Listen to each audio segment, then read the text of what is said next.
actuelle, Lambert Mende est considéré en République démocratique du Congo comme étant l'icône de la défense, je l'ai dit, des intérêts de la RDC. Vous avez été pendant longtemps ministre dans quasiment tous les gouvernements qui sont succédés, membre très important du Front commun pour le Congo. Vous êtes un fidèle, alors très fidèle de Joseph Kabila.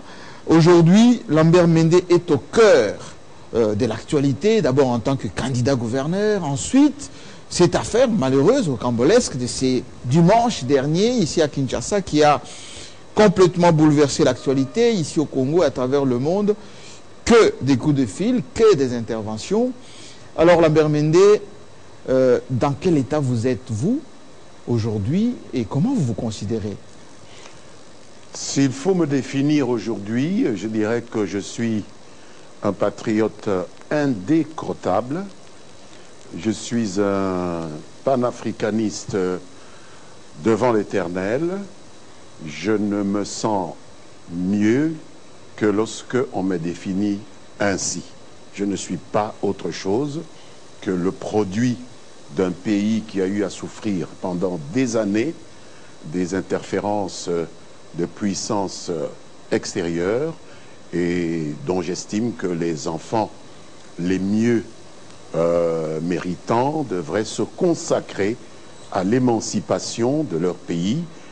Peut-être que de temps en temps on peut être incompris, mais j'estime que à la fin de la journée, la justesse de notre cause comme patriote, comme défenseur de l'émancipation de nos pays par rapport à ceux que j'appelle généralement les puissances autoproclamées du globe, va éclater au grand jour.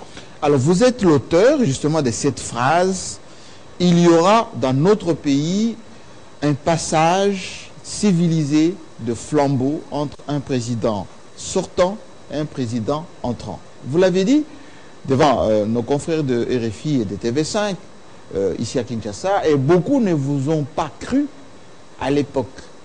Vous étiez prophète. Aujourd'hui, les événements vous donnent raison. Comment vous vous sentez? C'était en 2014, au cours d'une émission devenue très célèbre, que j'ai lancé cette phrase. Il y avait même des membres de notre propre famille politique qui pensaient que le président Joseph Kabila allait consacrer à cette espèce de rite devenu assez commun à certains régimes africains où on tripatouille des constitutions pour pouvoir rester indéfiniment au pouvoir, s'accorder des mandats au-delà de ce que la Constitution ne le permet. Moi, je connaissais bien Joseph Kabila, j'estime que je le connais bien pour avoir travaillé avec lui de manière ininterrompue depuis 2007 jusqu'à ce moment-là et jusqu'à aujourd'hui. Et je savais que l'homme n'était pas un habitué des yo-yo, c'est-à-dire dire une chose et en faire une autre. Et je savais qu'il nous avait dit, au cours d'un dîner à Kingakati, dans sa ferme, qu'il y aurait un passage civilisé de témoins, et je n'ai fait que répéter ces mots. Et aujourd'hui, l'histoire me donne raison. Je ne m'en glorifie pas. Je pense que la gloire doit être réservée à l'auteur de ces mots et à l'auteur de cette alternance qui voit aujourd'hui le leader du principal parti de l'opposition radicale d'alors accéder au pouvoir sans que Joseph Kabila ne puisse lui mettre des bâtons dans les roues ou des pots de banane sous les pieds. Alors Lambert Mende, vous êtes un membre important du FCC. Vous avez certes perdu la présidentielle, mais vous avez gardé quasiment l'ensemble des institutions. Le Parlement, le gouvernement bientôt, les assemblées provinciales. Allez, je vais vous provoquer un tout petit peu. Moïse Katumbi vient de rentrer, il dit ceci: il y a un bus, mais il y a deux chauffeurs. Le bus risque de faire un accident, il faut laisser un seul chauffeur. Vous, le FCC, vous êtes un deuxième chauffeur. Je ne pense pas qu'il ait raison. Vous savez que le peuple congolais mérite d'être respecté. La situation telle que nous la vivons aujourd'hui, cette espèce de cohabitation, nous avons voulu qu'elle soit une coalition, le CACH et nous, FCC, n'est pas une génération spontanée. Nous ne l'avons pas inventée, nous ne l'avons pas sortie d'un mar de café.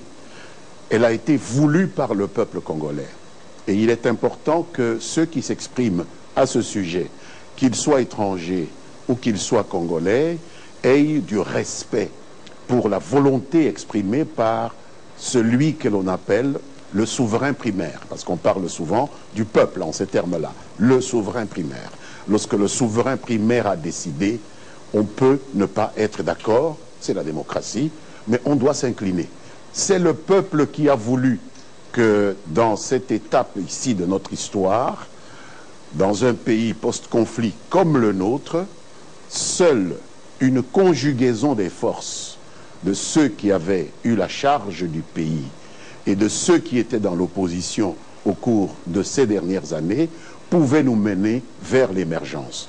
Je ne pense pas qu'il revient à qui que ce soit de porter des jugements de valeur. Ni à Jean-Yves Le Drian, qui avait contesté la victoire de Félix Tshisekedi. D'ailleurs, il avait parlé d'un compromis à l'africaine, il s'est un peu ravisé là, quand il était à Kinshasa avant-hier. Moins encore, certains Américains qui disaient que il n'y a pas eu vérité des urnes, et ils ont fini par se raviser pour dire que c'est les meilleures élections que le Congo ait bénéficié.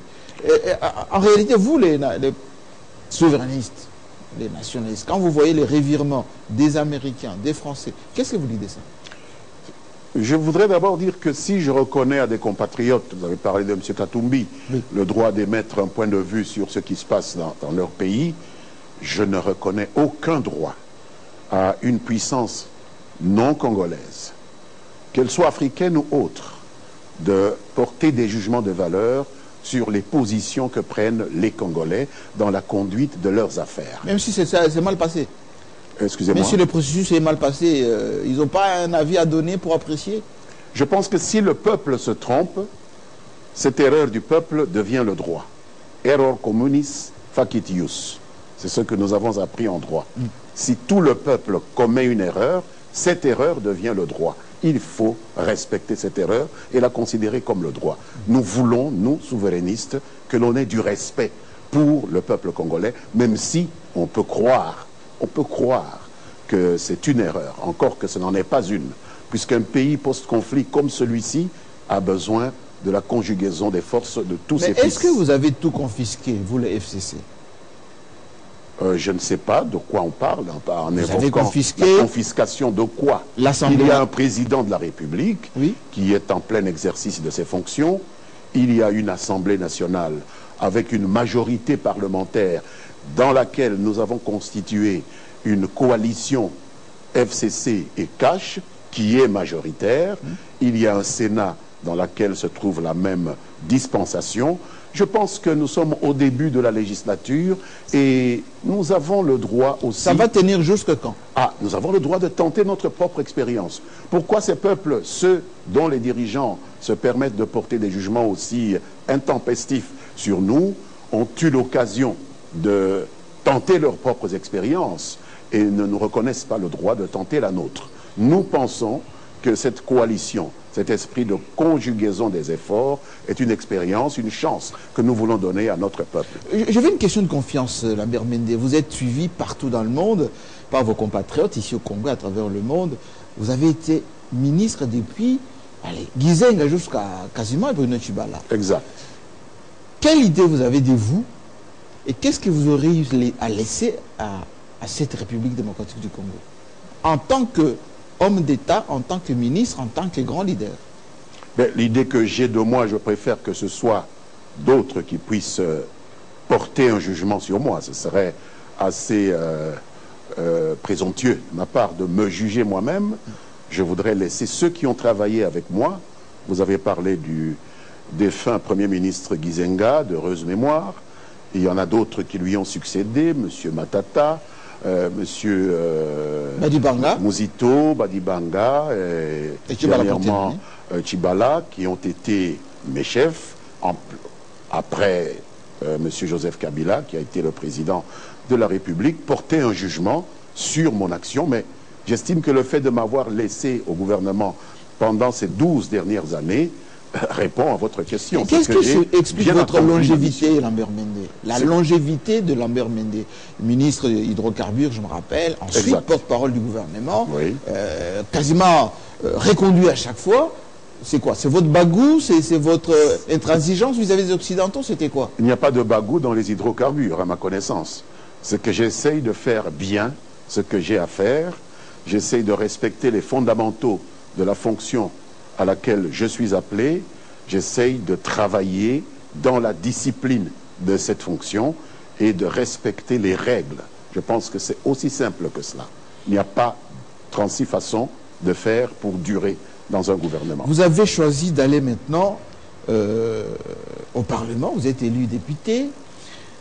C'est une retraite que vous voulez prendre pour aller au Parlement vous reposer. On va revenir tout à l'heure sur votre carrière de gouverneur. On sent que tout le monde s'agite autour de la candidature d'Lambert Mende, mais pourquoi vouloir aller au Parlement alors qu'on attend de vous encore peut-être une entrée au gouvernement? Parce que vous êtes en coalition. Je voudrais vous rappeler d'abord que en 2006, je suis allé au Parlement. Et le président Kabila m'a appelé du Parlement pour rejoindre le gouvernement. Qu'en 2011, j'ai quitté le gouvernement pour repartir vers le Parlement, puisque nous sommes dans un régime semi-parlementaire. C'est là la source du pouvoir. Et le président, une fois de plus, et son premier ministre de l'époque m'ont rappelé à la fonction ministérielle. Et donc en 2018, je suis reparti tout naturellement vers le Parlement, puisque j'estime que là se trouve le dépôt, en fait, du pouvoir du peuple, de la volonté de ce souverain primaire, là où l'on doit initier les lois qui conduisent le pays pendant toute une législature. Si par accident on est appelé à faire autre chose, il est bon de commencer toujours par le Parlement, puisque c'est la fonction représentative la plus importante dans un pays. Lambert Mende, vous êtes un éminent membre de la communauté. Excusez-moi d'être un peu régionaliste du coup, parce que les gens suivent cette émission et je m'en voudrais si je ne pose pas cette question. Vous êtes un grand leader Tétéla. Parmi les Tétéla, on cite Lambert Mende, on cite Cheikh Kitundu, Charles Okoto, on parle Onusumba et les autres. Qu'est-ce qui explique cet acharnement autour de la personnalité du personnage Mende? Pourquoi vous faites tant peur aux autres? Jean-Marie, je vous dirais en très peu de mots que on ne peut pas faire l'unanimité, même dans une famille nucléaire. Même Jésus-Christ que vous et moi adorons aujourd'hui comme chrétien catholique n'a pas fait l'unanimité en Judée. Je pense qu'il est tout à fait normal que même dans une famille, il y ait des controverses, des contradictions. L'essentiel étant qu'on ne puisse pas pousser ces controverses jusqu'à les transformer en inimitié. Même Patrice Lumumba, que nous révérons, qui est le plus grand Tétéla que nous ayons connu, le plus grand Congolais, en tout cas, dans ma définition à moi, des patriotes congolais, a eu des problèmes avec sa base. Et il est allé se faire élire député national de Stanleyville, à Kisangani. Ce sont des choses qui arrivent. Ne dramatisons pas. Est-ce que Lambert Mende est le mal-aimé des Tétéla? On peut être craint par des rivaux, ça peut arriver, mais pour moi l'essentiel, c'est la relation ontologique que l'on a avec le plus grand nombre. Et cela, ça ne se décrète pas à partir des salons huppés de Kinshasa. Cela se constate à travers notamment des résultats électoraux. Et je suis fier d'être parmi les personnalités Tétéla, celui qui a engrangé le plus grand nombre de suffrages lors des élections, aussi bien en 2006, en 2011 qu'en 2018. Donc mon mariage avec la base des Tétéla n'a jamais été rompu. Mais les contradictions, est-ce que vous êtes populaire sur le avec terrain? mes frères, oui, qui sont comme moi des cadres, des personnes appelées à encadrer cette base, oui, ce sont des choses qui peuvent arriver. Je ne les dramatise pas. Lambert Mende, il faut le dire quand même. Il y a 22 élus FCC là-bas, au Sanko, chez vous. FCC, c'est la formation de Joseph Kabila. C'est vous, c'est votre majorité. Expliquez-nous pourquoi ces mêmes élus ne peuvent pas élire un gouverneur les yeux fermés. Parce qu'il n'y a pas eu d'élection jusqu'à aujourd'hui, à moins que vous ne me donniez Mais une pourquoi le information président de l'Assemblée que je n'ai provinciale pas. s'oppose à cette élection? Pourquoi Vous il y a lui des poserez- manœuvres? Vous lui poserez la question, mais je pense qu'il n'a pas raison de s'opposer à une opération qui ne lui revient pas du tout, conformément à la loi. Parce que ce n'est pas lui qui organise les élections. Celui qui organise l'élection, c'est la Commission électorale nationale indépendante. Donc là, il y a manifestement un dysfonctionnement. Et nous avons, nous, comme famille politique, FCC, comme regroupement politique, interpellé la Commission électorale nationale indépendante pour avoir une réponse à cette question. Est-ce que vous êtes arrangé pour que vous soyez un candidat unique et que vous avez disqualifié votre challenger? Comment le pourrais-je? Seul disqualifie des candidats, soit la CENI, administrativement, soit les cours et tribunaux, judiciairement. Je ne suis ni membre de la CENI, ni juge, ni procureur. Donc je pense que c'est un faux débat. Un intellectuel comprendrait facilement que cette question ne se pose pas à moi. Lambert Mende, est-ce que tout ceci ne signifie pas l'acharnement contre votre personne parce que vous êtes resté fidèle à Joseph Kabila et que ceux qui veulent vous faire payer votre fidélité et votre intransigeance aussi veulent que vous ne soyez pas celui qui va gouverner cette province du Sankourou, qui va avoir un rayonnement dans la sous-région ex-Grand Kassai, et parce que c'est une nouvelle province qui est appelée à se développer. Entre le Sankourou traditionnel de la brousse, enfin de la forêt et de la savane. C'est une interprétation parmi d'autres. D'autres interprétations mettent en exergue ces atavismes entre la forêt et la savane qui sont vraiment d'un autre âge, qui ne sont pas dignes d'être ressassés de nos jours.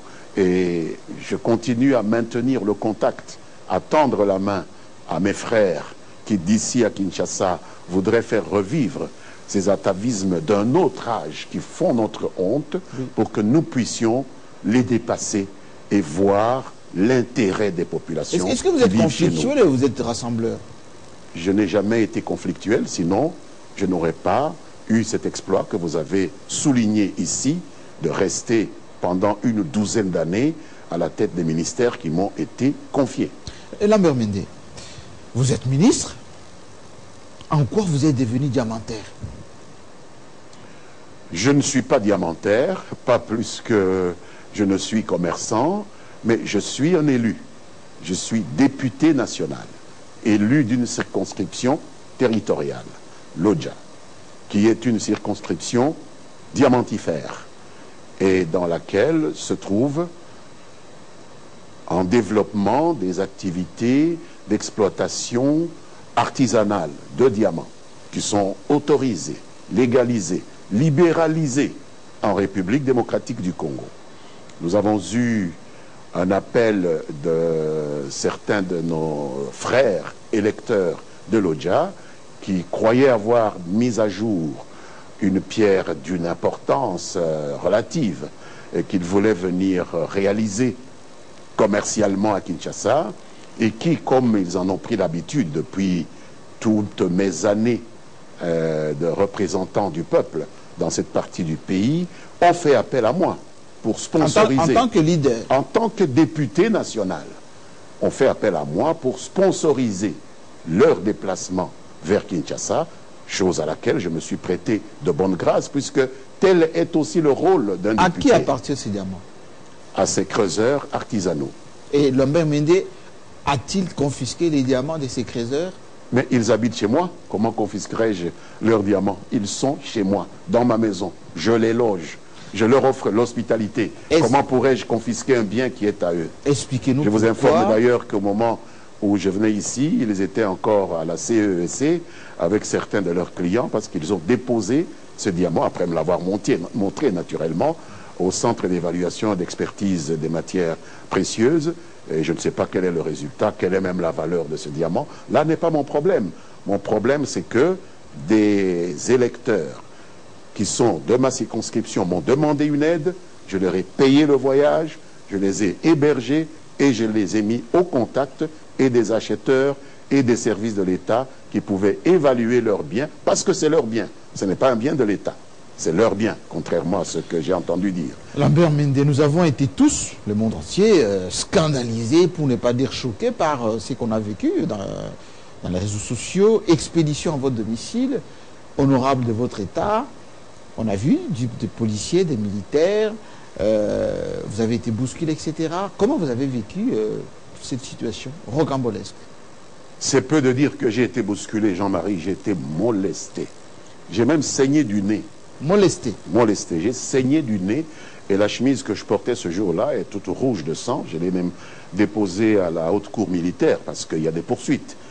J'ai décidé de donner des suites, aussi bien politiques que judiciaires, à cette pantalonnade qui a été initiée par l'un des miens, qui exerce un intérim à la tête d'un ministère du gouvernement central, qui a cru me faire la peau avec cette histoire. Est-ce qu'avant que vous continuiez, est-ce que c'était une opération de désacraliser l'icône Mende? C'est possible, mais ça peut être aussi, puisque moi je suis un intellectuel, ça peut être aussi une tentative d'extorsion de ce bien, ce diamant, qu'on estimait à 87, je ne sais combien de carats, et sur laquelle tout le monde s'est mis un peu à saliver, mais qui appartient à ceux qui l'ont creusé, parce qu'ils ont leur carte de creuseur. Est-ce que vous les avez, ces cartes? Parce que c'est l'argument que le ministre a dit que voilà une carte, ils n'étaient pas détenteurs d'une carte, oui, je vois ici, oui. Carte du négociant, Loussouké, là, l'homme qui est né à Lodja, du district de province de Sankourou. Et voilà, il a payé ses 165 000 francs. Et c'était établi le 25 août 2018. Donc il a sa carte. Et il y a même une autorisation de sortie.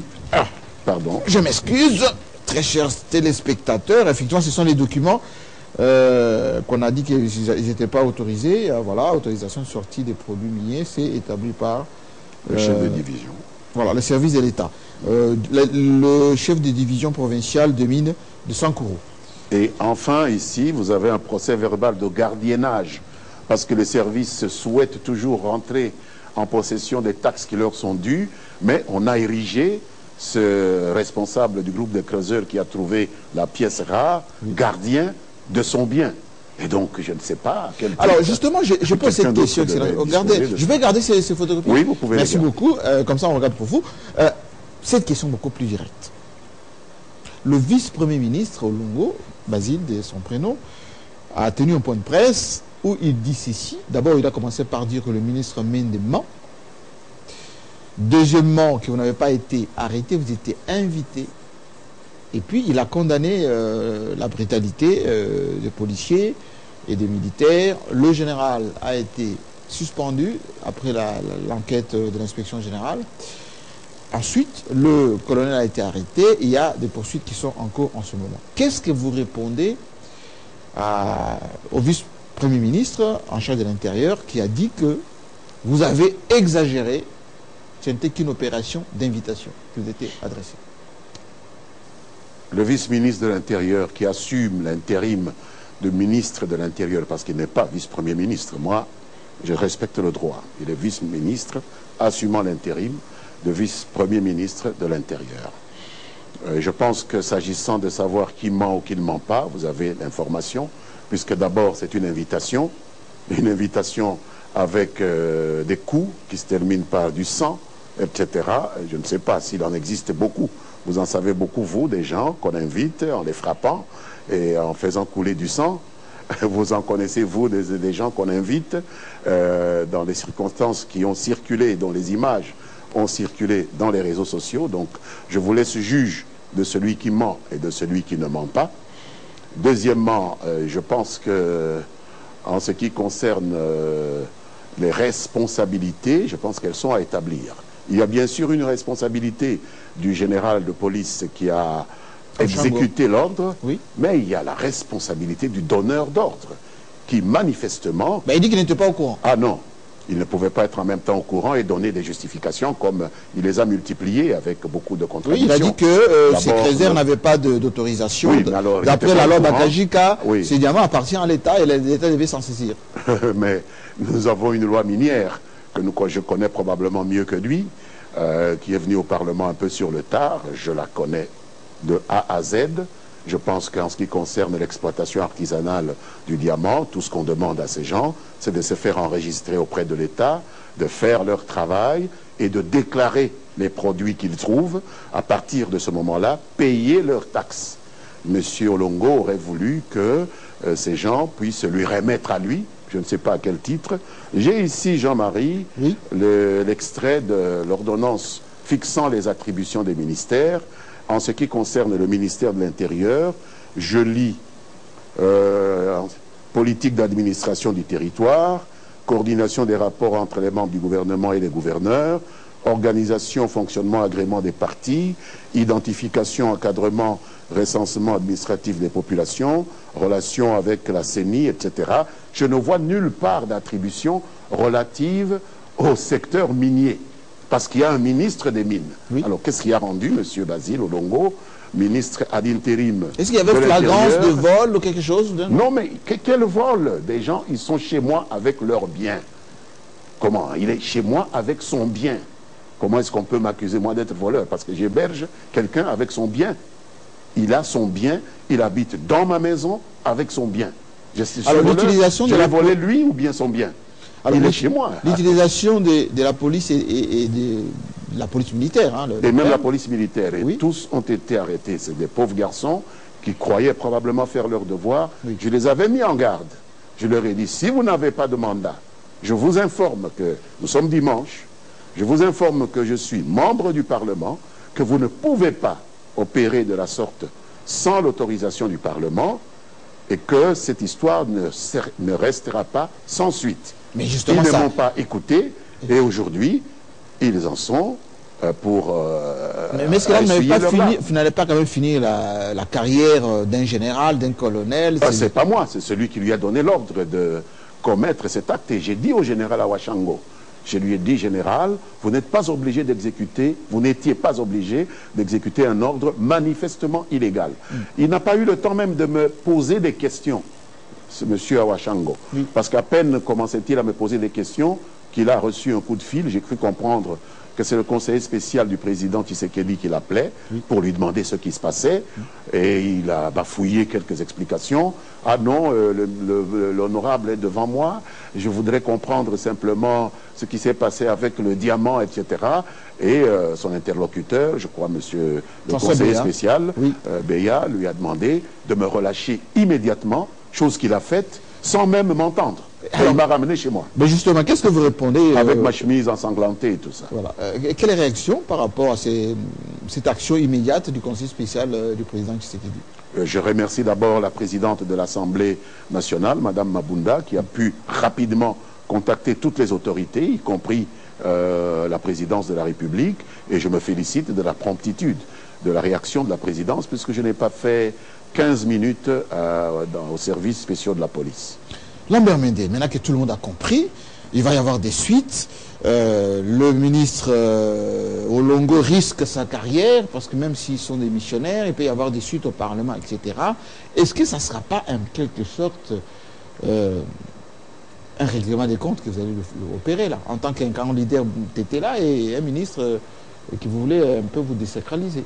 Il s'agit de le finir là. Non, il s'agit d'assumer la responsabilité des actes que l'on pose. Lorsque vous posez des actes, il faut savoir qu'à la fin de la journée, à la fin de l'exercice, il y a la signature, il y a la responsabilité de l'acte que vous posez.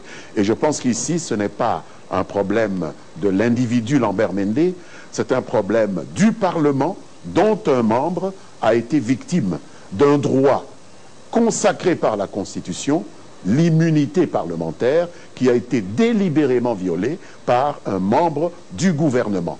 Et donc, c'est le Parlement qui s'est saisi de cette affaire. Vous avez suivi Madame la Présidente Mabunda, qui a été très ferme à ce sujet-là. Tous les responsables, à quelque niveau qu'ils appartiennent, de cette pantalonnade, devront assumer leurs responsabilités. Et Donc il ne s'agit pas d'une vengeance personnelle. Ainsi fonctionnent les institutions. Est-ce que Lambert Mende est intouchable au-dessus de la loi et qu'on ne peut pas vous toucher parce que vous êtes l'icône?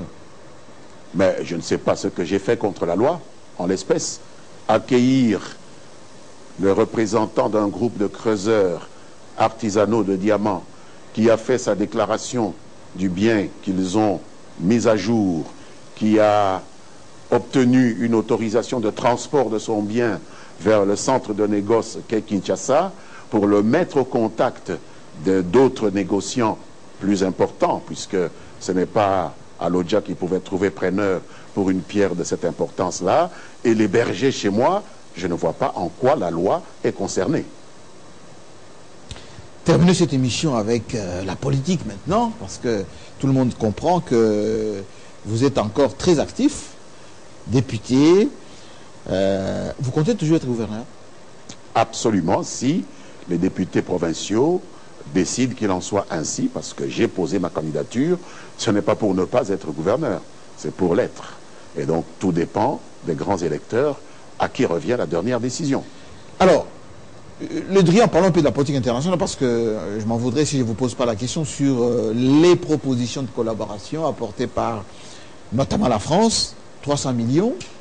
L'FMI dit qu'ils vont envoyer ici, dans un premier temps, un audit sur l'économie nationale avant de faire quoi que ce soit.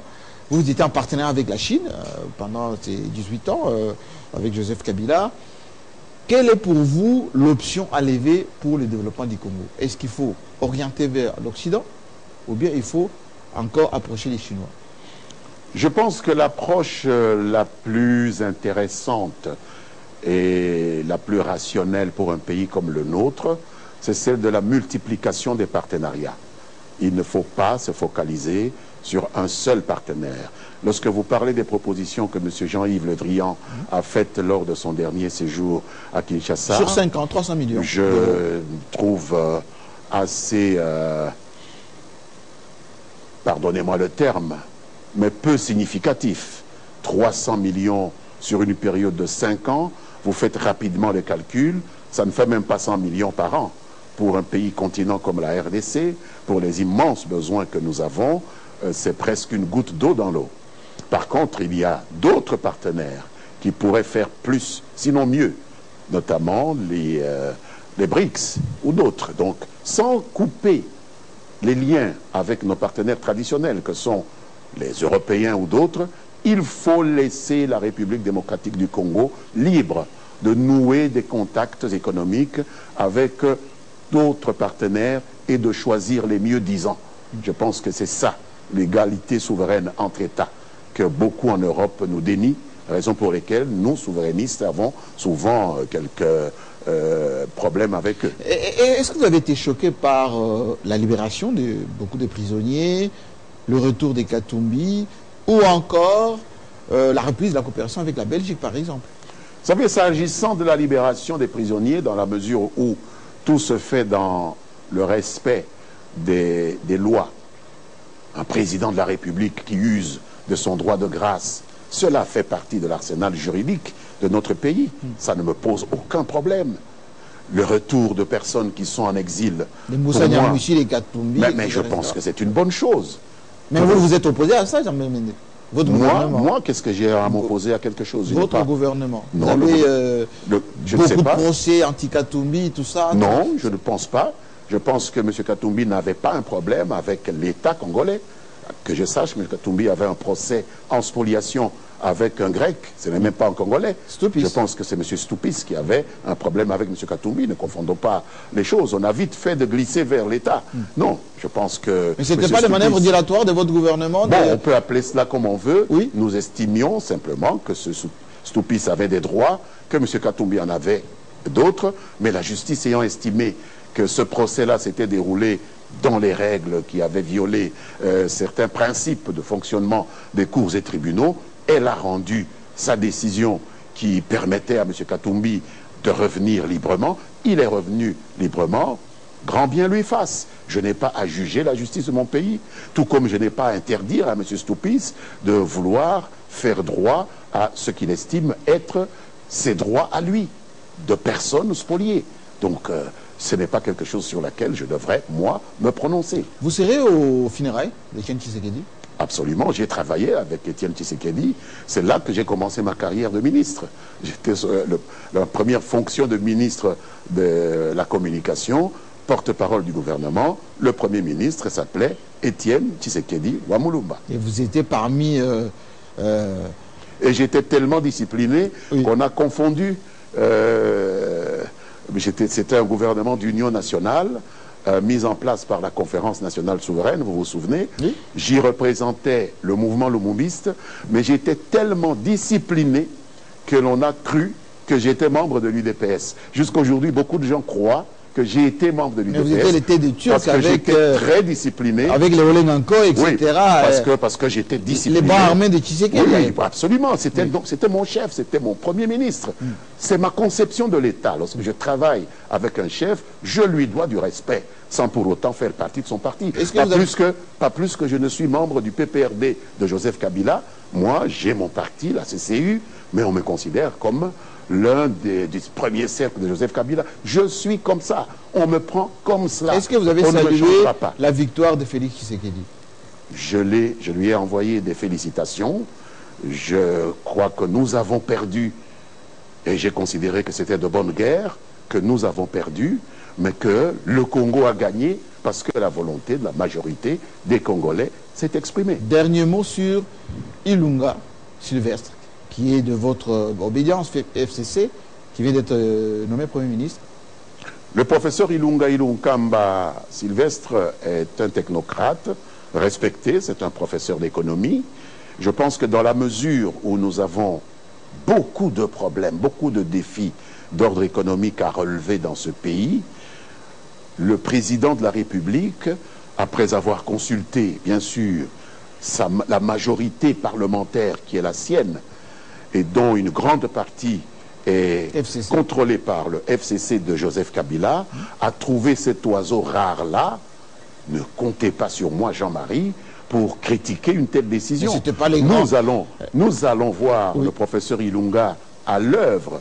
C'est quelqu'un qui a dirigé d'importants services dans ce pays, notamment le COPIREP. J'ai eu à coopérer avec le COPIREP en ma qualité d'ancien ministre des hydrocarbures dans ce pays, à des réformes que nous avons mises en musique ensemble, et je sais que c'est un homme de rigueur. Et je pense que de la rigueur, nous en avons besoin. Mais est-ce que ce n'est pas une douche froide aux icônes que vous êtes, aux grandes personnalités redoutées? On aurait vu Bochab, on aurait vu Chadari, on aurait vu Mende, pourquoi pas on annonçait Yuma et les autres. Une icône indisciplinée ne m'intéresse pas. Une icône n'est intéressante que pour autant... Tout le monde doit s'aligner. Une icône ne m'intéresse que dans la mesure où son action, sa notoriété s'inscrit dans le programme d'un groupe. Nous devons toujours penser en groupe. Sinon, nous courons droit vers la perte. Donc les icônes indisciplinées, pour moi, sont aussi dangereuses que des ânes battés. Et la fidélité à votre autorité morale, jusque quand vous serez auprès et autour de Joseph Kabila? Joseph Kabila a prouvé au cours des années pendant lesquelles il s'est trouvé à la tête de notre pays, qu'un pays comme la République démocratique du Congo, aussi composite que la RDC, avait besoin d'une tête aussi bien faite, d'une personnalité aussi clairvoyante et capable de se projeter au-delà de l'immédiateté et de résoudre les vrais problèmes sans faire beaucoup de bruit, que Joseph Kabila. Et donc je pense qu'avec l'âge qu'il a, le président Kabila a encore beaucoup à apporter. Nous savons qu'ils échangent beaucoup avec le président Tshisekedi. Il va lui faire bénéficier de son expérience. Il échange beaucoup avec nous, les membres de sa famille politique, qui travaillons dans les institutions. Lui-même est sénateur à vie, et donc il a encore beaucoup de choses à apporter dans ce pays. Vraiment, une toute dernière. Vous allez laisser la présidence du Sénat à qui? Confidence entre nous. Je ne suis pas le chef du Front commun pour le Congo. Je ne suis pas sénateur. Je sais que de négociations très serrées se déroulent en ce moment même autour de notre autorité morale, le président Joseph Kabila, parce qu'il est évident que le président du Sénat proviendra de la majorité qui est au Sénat, qui est une majorité FCC.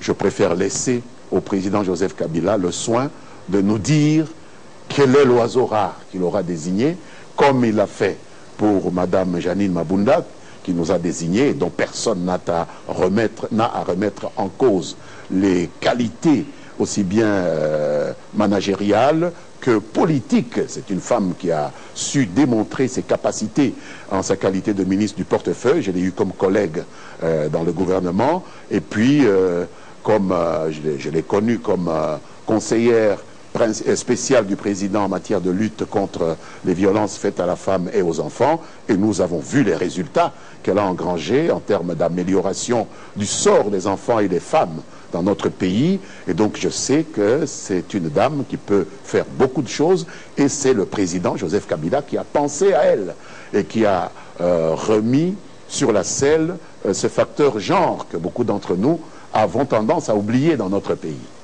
Merci Lambert Mende. Je vous invite à repartir dans les coulisses. C'est moi qui vous remercie. Et merci pour toutes ces précisions et ces vérités. Merci. Ceux qui vont rester, ils vont comprendre effectivement que c'était une émission spéciale. Vous avez pris note de ce que le ministre honoraire, qui est aujourd'hui député, a pu donner pour que effectivement la lanterne de tout le monde soit éclairée.